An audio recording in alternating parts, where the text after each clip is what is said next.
안녕하십니까. 오늘도 주님의 은혜로 살아가는 저와 여러분 되시길 소망합니다. 이사야 말씀을 통해서 우리는 세계와 역사에 개입하시며 그 운명을 결정하시는 하나님의 통치를 확인합니다. 이런 내용들은 겉으로 보기에는 역사의 운명을 다루시는 것처럼 보입니다. 하지만 근본적인 초점은 죄를 다루고 있다는 사실을 기억해야 합니다. 죄 가운데 놓여 있는 인류의 현실이 파멸에 이를 수밖에 없다는 사실에 이사야가 느끼는 아픔과 절규와 애통함이 있습니다. 이런 죄의 문제가 아니고는 이사야가 말씀을 받을 이유가 없는 것이죠. 죄와 연결되어서 믿음과 은혜와 구원을 연결시키는 것이지 어떤 세상적인 원리가 작동하는 것이 아니라는 사실을 우리는 기억해야 합니다. 오늘 본문도 어제 살펴보았던 말씀처럼 승리의 노래입니다. 이 승리의 노래는 하나님의 구원과 하나님의 베푸신 긍휼과 자비를 찬송합니다. 1절입니다. 그날의 유다 땅에서 이 노래를 부르리라. 우리에게 견고한 성읍이 있으며 여호와께서 구원을 성벽과 외벽으로 삼으시리로다. 그날에 부르는 노래는 여호와께서 베푸신 구원을 노래합니다. 그들에게 견고한 성읍은 여호와께서 베푸신 구원으로 견고하게 벽을 쳤습니다. 어떠한 것도 무너뜨릴 수 없는 여호와의 구원으로 이루어진 것이죠. 반면에 하나님을 배반한 자들에 대한 심판도 동시에 기록됩니다. 5절입니다. 높은 데에 거주하는 자를 낮추시며 솟은 성을 헐어 땅에 엎으시되 진토에 미치게 하셨도다. 그들이 쌓아올린 높이 솟은 성은 헐어버리시고 땅에 엎어버리십니다. 그런데 이들이 하나님의 은총을 입었지만 의를 배우지 않았습니다. 오히려 불의를 행하여 여호와의 위엄을 돌아보지 않았던 것이죠. 10절입니다. 악인은 은총을 입을지라도 의를 배우지 아니하며 정직한 자의 땅에서 불의를 행하고 여호와의 위엄을 돌아보지 아니하는도다. 그런데 여기에서 중요한 질문은 이것입니다. 어떻게 하나님의 구원이 이들에게 임하였는가예요. 죄로 인하여 사실상 모든 인류에게 여호와 하나님을 볼 수 있는 것은 불가능한 것입니다. 어떠한 사람이라도 심판을 돌이킬 수 없는 것이죠. 그런데 어떻게 하나님의 율법을 따라 행하고 하나님을 앙망하는 하나님의 백성이 존재할 수 있는가라는 것이죠. 이들에게 이루신 구원은 놀랍습니다. 12절입니다. 여호와여 주께서 우리를 위하여 평강을 베푸시오리니 주께서 우리의 모든 일도 우리를 위하여 이루심이니이다. 그리고 16절입니다. 여호와여 그들이 환난 중에 주를 앙모하여 싸우며 주의 징벌이 그들에게 임할 때에 그들이 간절히 주께 기도하였나이다. 이 하나님의 심판을 받는 사람들과 하나님의 구원을 받는 사람들 사이에 어떤 차이가 있어서 엄청난 결과의 차이를 보이는가를 살펴볼 필요가 있습니다. 단순히 한쪽은 믿음을 가지지 않았고 한쪽은 믿음을 가졌다의 구별을 말할 수도 있겠지만 어떻게 그 믿음이 생기게 되었는가를 살펴볼 필요가 있습니다. 사실 하나님의 은총이 악인에게도 베풀어졌다고 오늘 말씀이 기록합니다. 그런데 그들은 그 은총을 거부하고 불의를 행하죠. 사실상 그러한 강팍함은 죄의 영향력 아래 위치한 사람들에겐 동일하게 나타나는 현상입니다. 그런데 어떻게 그러한 강팍함 속에서도 하나님의 은혜를 입은 자들을 어떻게 나눌 수 있는가를 확인할 필요가 있어요. 믿지 않는 자들과 종이 한 장의 차이도 나지 않는 동일한 사람들임에도 불구하고 어떤 사람들은 전혀 하나님에 대하여 관심이 없고 우리는 어떻게 하나님을 믿게 되었는가라는 것이죠. 이러한 구별은 우리의 신앙의 기초를 점검하는 데 아주 중요합니다. 이 기초가 흔들리면 신앙이 어떤 때는 흔들리고 어떤 때는 자신 있고 하는 그런 불안정한 신앙을 가지게 되기에 짚고 넘어가야 합니다. 자, 오늘 본문에서 어떤 조건을 하나 말하고 있는데요. 3절입니다. 주께서 심지가 견고한 자를 평강하고 평강하도록 지키시리니 이는 그가 주를 신뢰함이니이다. 여기에서 심지가 견고한 사람은 누구인가요? 우리가 이것을 간단히 말한다면 하나님 앞에서 심지가 견고하게 그 믿음을 지켜가야 한다고 말할 수도 있습니다. 하지만 그렇게 간단하게 교훈적인 내용으로만 그치지 않습니다. 우리는 그렇게 잘 아는 내용대로 사라지지 않는다는 것이죠. 어떻게 살면 훌륭한 길이고 정직한 길을 걷게 되는가? 그 정답은 누구나 아는 내용입니다. 하지만 그것을 행하는 일은 너무나도 어려운 일이죠. 다 지나고 난 뒤에 그때 그렇게 했어야 하는데 후회할 때가 많지 않습니까? 지금 어릴 적으로 돌아간다면 공부가 중요하다는 것을 알고 열심히 공부를 했을 텐데 말이에요. 아니, 지금도 우리는 그런 싸움을 하고 있습니다. 무엇이 정답인지, 무엇이 신앙인지 아는데 행해지지 않는다는 사실이죠.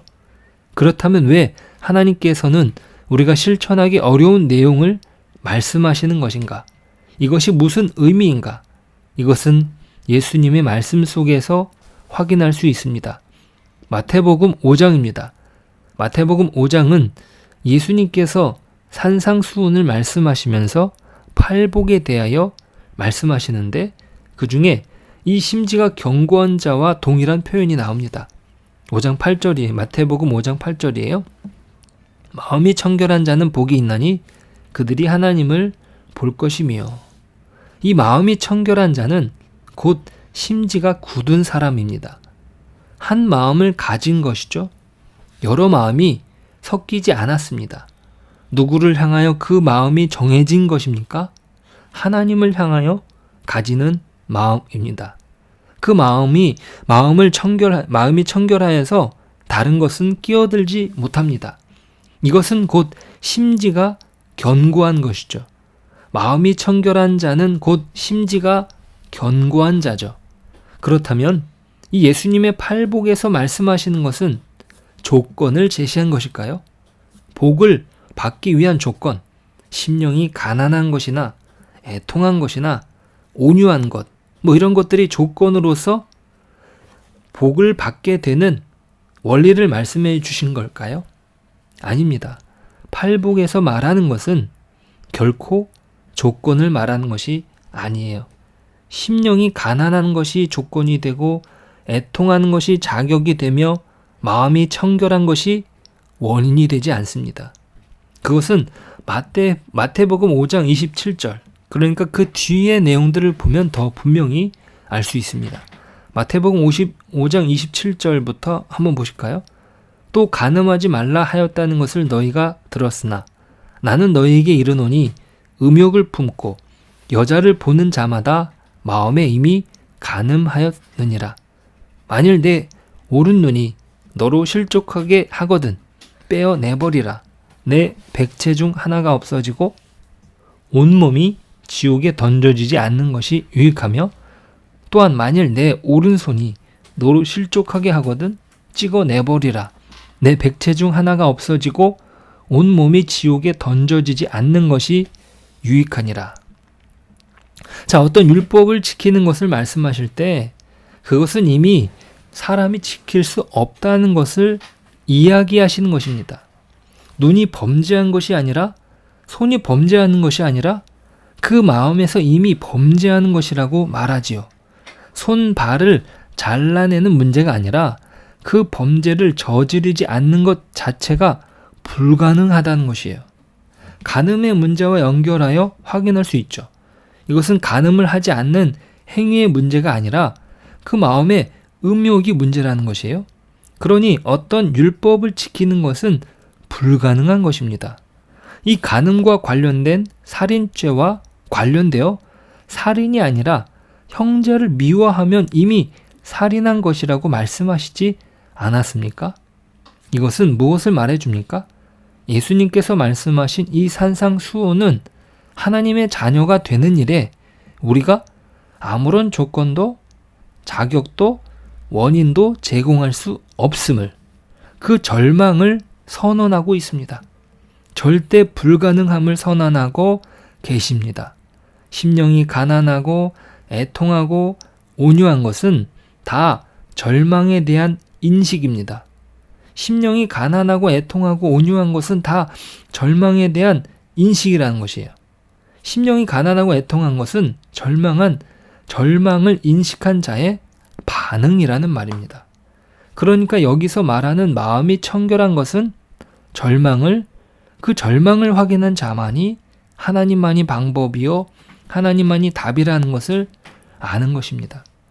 나는 안 되며 이 세상에 어떠한 것이라도 불가능하다는 것을 고백하는 것이지요.